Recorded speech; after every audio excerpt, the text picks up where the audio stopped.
వాక్య సందేశము కర్నే లూదియా సిస్టర్ మరి బోధిస్తారు.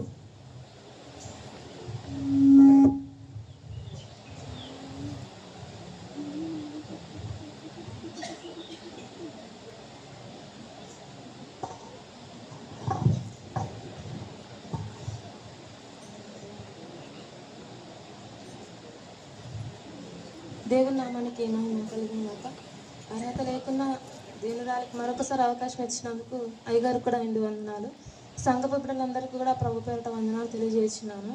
మరి ఈరోజు దేవుడు నాకు అనుగ్రహించినటువంటి మాట, నేను దప్పికొనుచున్నాను నేను మన ప్రభు అయిన యేసుక్రీస్తు శిలువలో అంటే 5వ మాటగా చెప్పినటువంటి మాట, అది కూడా వాక్యము లేఖనాలు తెలియజేస్తున్నటువంటి మాట, నేను దప్పికొనుచున్నాను నేను. అయితే ఈ మాట గురించినటువంటి మనము కొన్ని విషయాలు చూసుకుందామండి. మన ప్రభు అయిన యేసుక్రీస్తు భూమి మీదకి పుట్టినప్పుడు ఆయన శరీరుడిగా ఉన్నాడు. అంటే శరీరానుసారంగానే భూమి మీద పుట్టాడు కదా మన ప్రభు అయిన యేసుక్రీస్తు. లేఖనాలు ఏం చెప్తుందంటే 1 తిమోతి 3:16 వచనంలో దేవుడు సశరీరుడుగా ప్రత్యక్షుడాయను అని ఉంటుంది. అంటే దేవుడు సంపూర్ణ మానవుడు. అవునా? సంపూర్ణ మానవుడు. అలాగే 1 తిమోతి 1:15 వచనంలో పాపులను రక్షించుటకు యేసుక్రీస్తు లోకంలోనికి వచ్చెను అని ఉంటుంది. అంటే పాపులను రక్షించడానికి ఎవరు కావాలి? దేవుడే భూమికి దిగి రావాలి. కాబట్టి దేవుడుగా ఆయన సంపూర్ణ దేవుడుగా ఇక్కడ కనబడుతున్నాడు. అలాగే యేసుక్రీస్తు మన కోసం శాపగ్రస్తమైన మనలను ధర్మశాస్త్రం యొక్క శాపము నుండి విడిపించడానికి భూమి మీదకి వచ్చాడు. కాబట్టి ఆయన సంపూర్ణ మానవుడుగా కనబడుతున్నాడు, సంపూర్ణ దేవుడుగా కూడా కనబడుతున్నాడు. ఒక మనిషి పాపము కానీ ఒక మనిషి శాపము కానీ ఒక వ్యక్తి తీసివేయాలి అంటే అతనికి కంపల్సరిగా దేవుని ఆత్మ గలవాడై ఉండాలి. అవునా కాదా? అవును. కాబట్టి ఆయనను మనం సంపూర్ణ మానవుడిగాను సంపూర్ణ దేవుడిగాను మనం ఇప్పుడు చూస్తున్నాం. అయితే శరీరానుసారమైన దాహం గురించి ఇప్పుడు మనం 4 రకాల దాహం గురించి చెప్పాలనుకుంటున్నాను. శరీరానుసారమైన దాహము ఒకసారి చూడండి. వాక్యము యోహాను సువార్త 1:1 వచనం చాలండి. ఆది యందు వాక్యం ఉండేను 14వ వచనం. ఆ వాక్యము శరీరధారి అయి కృపాసత్య సంపూర్ణుడుగా మన మధ్య నివసించను. చాలండి. ఆది యందు వాక్యముండెను, ఆ వాక్యము శరీరధారి అయి కృపాసత్య సంపూర్ణుడిగా మన మధ్య నివసించెను. అంటే ప్రభు అయిన యేసుక్రీస్తు భూమి మీదకి ఎన్ని సంవత్సరాలు నివసించాడు? మనిషి రూపముగా శరీరానుసారముగా 33.5 సంవత్సరాలు. అవునా? 33.5 సంవత్సరాలు దేవుడు మన కొరకే ఇక్కడికి వచ్చి మన కొరకే శరీరం అంటే ఒక వాక్యం ఉందండి. వాక్యానికి ఒక శరీరం ఇస్తే ఆ శరీరం ప్రభు అయిన యేసుక్రీస్తుగా మారాడు. ఆ శరీరము వాక్యముగా ఉన్నటువంటి ఆ శరీరం నేను ఆ పాపల కొరకే బలియాగం అయ్యాడు. అయితే శరీరానుసారంగా ఉన్నటువంటి దేవుడికి శరీరానుసారంగా ఉన్నాడు కనుక శరీర దాహము దేవుడిని దాడి చేసింది. ఎందుకంటే ఆయన శరీరానుసారంగా ఉన్నాడు. అప్పుడు గెత్సెమనే తోటలో ఆయన చెమట రక్త బిందువుగా మారినప్పుడు ఇందాక సిస్టర్ చదివారు కదా, ఇందాక సిస్టర్ చదివినటువంటి మాటలో గెత్సెమనే తోటలో ఆయన మరణానికి అంటే సిలువకు అప్పగింపబడుతున్నప్పుడు రాత్రి సమయంలో అపవాదికి అంటే అప్పగింపబడిపోతున్నటువంటి సమయంలో ప్రార్థన చేస్తున్నప్పుడు ఆయన చెమట రక్త బిందువుగా మారినప్పటి నుండి ఆయన సిలువ మేకులు కొట్టేంత వరకు దప్పికొనుచున్నాను అనే మాట ముందు వరకు ఆయన ఏమీ తినలేదు, ఏమీ తాగలేదు. కాబట్టి శరీరానుసారమైన దాహంగా ఆయన ఉన్నట్టుగా కనబడుతుంది. కొరడాలతో కొట్టబడుతున్నప్పుడు కూడా ఆయనకి ఎవరు ఏమి ఇయ్యలేదు. భారమైన సిలువను మోసుకుంటూ ఎండలో వెళ్ళినప్పుడు కూడా ఆయనకి ఎవరు ఏమి ఇయ్యలేదు. మండుచున్న ఎండలో ఆయనని 3 మేకులతో సిలువ వేసినప్పుడు కూడా ఆయనకి ఎవరు ఏమి ఇయ్యలేదు. కాబట్టి ఆయన శరీరానుసారంగా దప్పికొన్నాడు. ఆయన ఏమీ తినలేదు, తాగలేదు. కాబట్టి ఆయనకు దాహం వేసిందండి. శరీరానుసారమైన దాహం. ఏది? ఇప్పుడు ఎండాకాలమే కదా, ఎవరన్నా ఎర్రటి ఎండలో అరగంట నించోండి వాటర్ లేకుండా అవ్వదు మన వల్ల. శరీరానుసారంగా ఉంటున్న మనతోనే కాదు, అరగంట జీవం గల దేవుడు ఎలా మోసాడండి. నీ కోసము నా కోసము ఆయన ప్రాణత్యాగం చేయగలిగాడు కాబట్టి ఇప్పుడు మనం ఎంత సంతోషంగా ఉన్నాం, ఎంత ఆనందంగా ఉన్నాం. నిజం చెప్పాలంటే ఇప్పుడు మనం బ్రతికి ఉంది కూడా ఆయన కృపను బట్టే. అయితే పాత నిబంధనలో ప్రభువైన యేసుక్రీస్తు భూమి మీదకి రాక మునుపు హాగరు ప్రార్థన చేసింది, దూరంగా కుమారుడిని కూర్చోబెట్టి ఏడ్చింది, బాగా ఏడ్చింది. దేనికోసము? నీళ్ళ కోసము. అప్పుడు దేవుడు సహాయం చేశాడు కదా, నీటి ఊటను చూపించాడు కదా. అలాగే రెండోసారి అరణ్య యాత్రలో ఉన్నప్పుడు కూడా ఇజ్రాయేల్ జనాంగం మారా నీటిని మధురంగా మార్చి చూపించాడు కదా. మధురంగా మార్చి ఇజ్రాయేల్ జనాలందరికీ దాహం తీర్చిన దేవుడు కదా ఆయన. అలాగే సంసోను కూడా 1000 మందిని చంపిన తర్వాత, యుద్ధం జరిగిన తర్వాత దప్పికకు నేను మరణించేటట్టున్నాను ప్రభు అంటే అతనికి కూడా దాహం తీర్చిన దేవుడు కదా, తండ్రి అయిన దేవుడు. మరి సొంత కుమారుడు సిలువలో దేవుని చేత విడవబడిన తర్వాత తండ్రి నేను దప్పికొనుచున్నాను అని మనందరితో, అంటే సిలువ వేయబడిన తర్వాత తన దుఃఖంతో, శరీర దాహముతో, ఆత్మీయ దాహముతో నేను దప్పికొనుచున్నాను అని మాట అంటున్నాడు. అంటే మరి ఆయన దాహం మనం ఎలా తీర్చాలి? ఇప్పుడు కాదండి, ఎప్పటికీ తీర్చలేము. ఎప్పుడు తీర్చగలుగుతామో తెలుసా? మనము మన హృదయము, మన శరీరము, మన ఆత్మ దేవుడికి సంపూర్ణంగా సమర్పించుకున్న తర్వాతే ఆయన దాహం తీరుతుంది. అప్పటి వరకు ఆయన దాహం తీరదు. ఇప్పుడు ఇక్కడ శరీరానుసారమైన దాహం గురించి మాట్లాడుకుంటున్నాం కాబట్టి తండ్రి అయిన దేవుడు ఆ కాలంలో అందరికీ దాహం తీర్చాడు కదా, మరి కుమారుడికి ఎందుకు దాహం తీర్చలేదు? అర్థమవుతుందా వాక్యము? దేవునికి స్తోత్రం. అయితే ఆ రోజు ఒక ధనవంతుడు ఉన్నాడు, బీదవాడైనటువంటి లాజరు ఉన్నాడు. వీళ్ళిద్దరూ మరణించారు. ఒకరు నరకానికి వెళ్ళబడ్డారు, ఒకరు పరలోకానికి వెళ్ళబడ్డారు. అవునా? మనకు తెలిసిన వాక్యం అండి, ఇది కొత్తగా చెప్పట్లేదు. అయితే నరకంలో ఉన్నటువంటి ఆ ధనవంతుడు ఏమని ప్రార్థన చేస్తున్నాడు? తండ్రి అయిన అబ్రహామా, నీ రొమ్మున ఆనుకుని ఉన్నటువంటి లాజరును నా కొరకు ఒక నీటి చుక్క తేవడానికి పంపించు అని అడుగుతున్నాడు. ఆ నరకంలో, ఎక్కడ? ఆ నిత్య నరకాగ్నిలో నువ్వు నేను ఉండకూడదు అని జీవం గల దేవుడు ఇక్కడ నీ నా కొరకు దప్పికై ఉన్నాడు. దేవుడు ఆ రోజు దప్పిక ఉండకపోతే ఈ రోజు మనం నరకంలో దప్పిక కోసం ఏడ్చి వాళ్ళమేమో. అవునంటారా కాదంటారా? అవును. కనుక జీవం గల దేవుడి దాహము మనం ఎలా తీర్చాలి? మనతోటి అవుతుందా? బ్రతికినంత కాలం పరిశుద్ధంగా ఉన్న అవ్వదు. బ్రతికినంత కాలం దేవుడి కాడి మోసిన అవ్వదు. బ్రతికినంత కాలం దేవుడి కొరకు హతసాక్షి అయినా అవ్వదు. మన జీవిత కాలం అంతా కూడా మన వంశస్థులందరూ కూడా దేవుడి కొరకు హతసాక్షి అయినా అవ్వదు. ఎప్పుడు అవుతుందో తెలుసా? నీ నా హృదయం ఎప్పుడు దేవుడికి సంపూర్ణంగా సమర్పిస్తామో అప్పుడు అవుతుంది. అలాగే మనము దేవుని యొక్క దాహము తీర్చగలగడానికి కొన్ని ఉదాహరణలు ఉన్నాయండి, చెప్తానేనండి.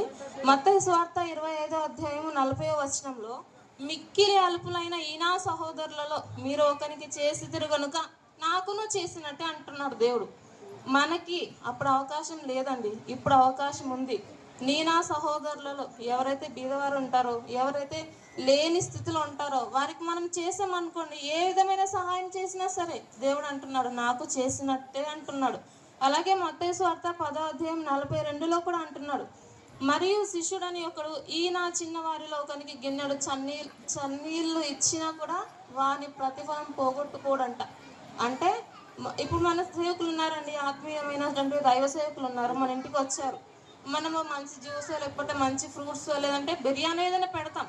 మనము ఇచ్చిన ఆతిథ్యం వలన దైవ సేవకుల మీద దేవుడు ఏ ఆత్మనైతే ఉంచుతాడో అదే ఆత్మని మనము పొందుకుంటాం, అదే ప్రతిఫలము మనము పొందుకుంటాం. అందుకే దేవుడు అంటున్నాడు హెబ్రీ పత్రిక 13లో 2వ వచనంలో అంటున్నాడు, ఆతిథ్యము చేయ మరొకడి, దాని వలన కొందరు ఎరుగకనే దేవదూతలకు ఆతిథ్యము చేసిరి.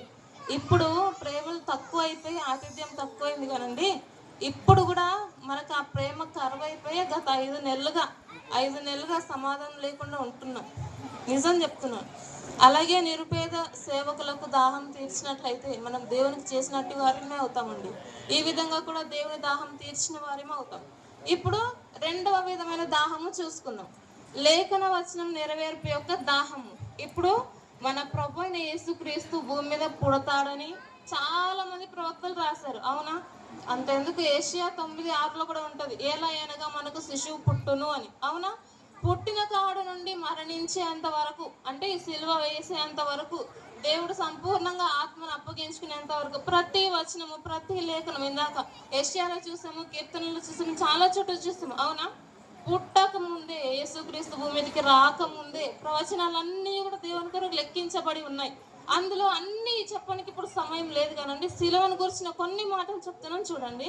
పొరుగు వారి చేత విడవబడుట కీర్తనలు 31:11 ఉంటుంది.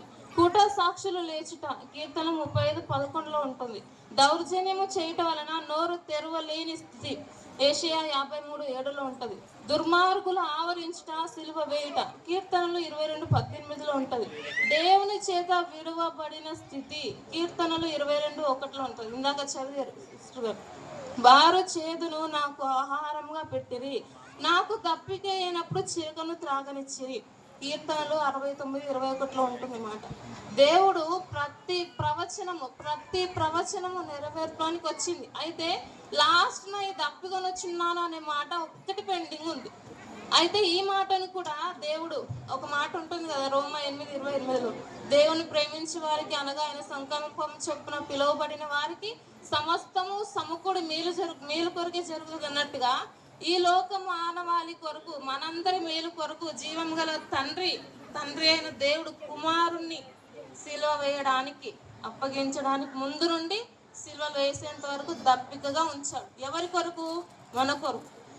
ఇప్పటి వరకు ప్రాణ విమోచన కొరకు రక్తం కార్చిన క్రీస్తు, ప్రాణ విమోచన కొరకు గోచాడిన క్రీస్తు, ఆత్మ యొక్క అంటే దేహం యొక్క తీవ్రతను బట్టి దప్పికొనొచ్చున్నాను అనే మాట ఇక్కడ మాట్లాడారు.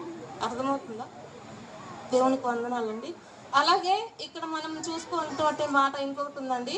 శరీరానుసారమైనటువంటి దాహం మనం చూసుకున్నాం. ఇప్పుడు అర్థమైంది కదా అందరికి. ఇప్పుడు ఆత్మీయానుసారమైనటువంటి దాహం చూద్దాం రెండొకసారి.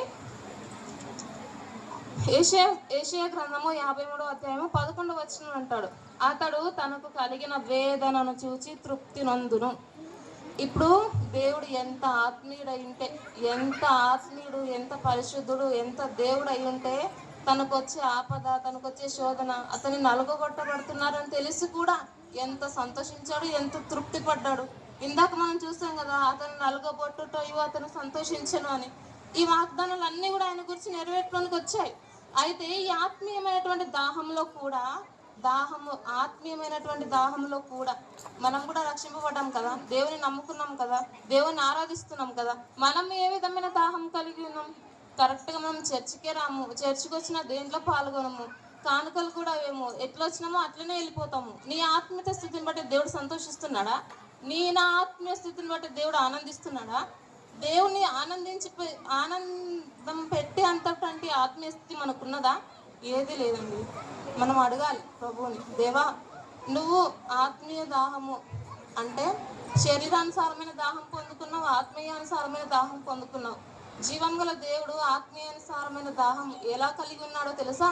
నువ్వు నేను పుట్టు క్రైస్తవమైనప్పటికీ కూడా ఇప్పటికీ బాప్తిసం లేదు మన దగ్గర. అవునా కాదా? పుట్టు క్రైస్తవులేనంట కొంతమంది. నేను కొంతమందిని అడిగానండి, ఏమని అడిగానంటే అమ్మ మీరు బాప్తిసం తీసుకున్నారా అంటే నాకు ఇంకా సంతోషం కలగలేదు, అందుకే నేను బాప్తిసం తీసుకోలేదు అన్నారు. చాలా మంది ఉన్నారు, ఒక్కరిద్దరని కాదు.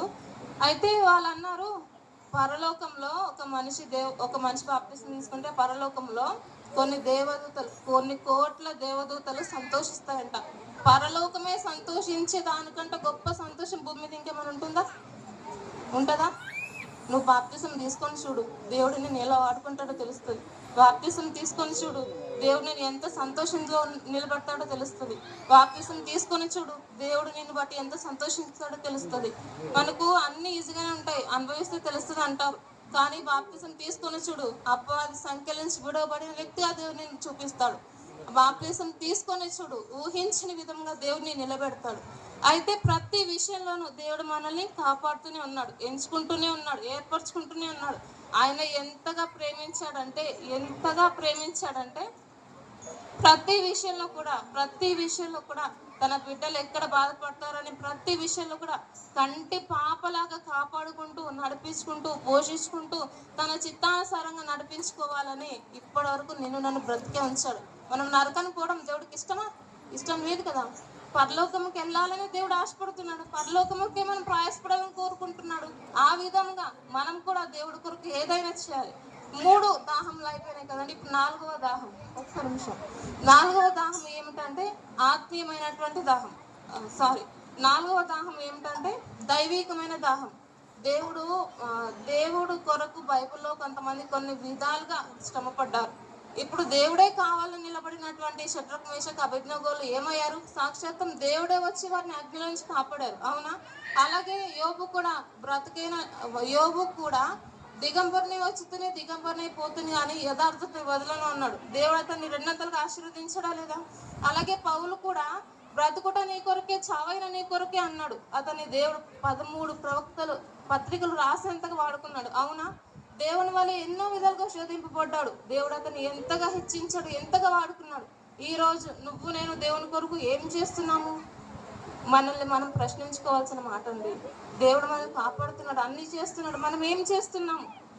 మనము ప్రతి విషయంలో అడగాలి దేవుని. లాస్ట్ టైం ఒక ప్రార్థన చెప్పాను, మీరు ఎంతమంది చేస్తున్నారో నాకు తెలియదు. ఇప్పుడు కూడా ఒక ప్రార్థన నేర్చుకుందాం. ఏంటిదంటే, పౌలు కలిగినటువంటి దైవికమైన దాహము నాకు దయచేయి ప్రభువా. ప్రతిరోజు ప్రార్థన చేయండి, సరేనా? ఎందుకంటే ఇంత ఆత్మీయంగా ఉన్న దైవిక చిత్తం మనం తెలుసుకోవాలంటే వ్యర్థులమే అవుతాం. ప్రతిరోజు ఇటు ప్రార్థన కూడా మీ ప్రార్థనలో జ్ఞాపకం చేసుకుంటారని మనవి చేస్తున్నాను.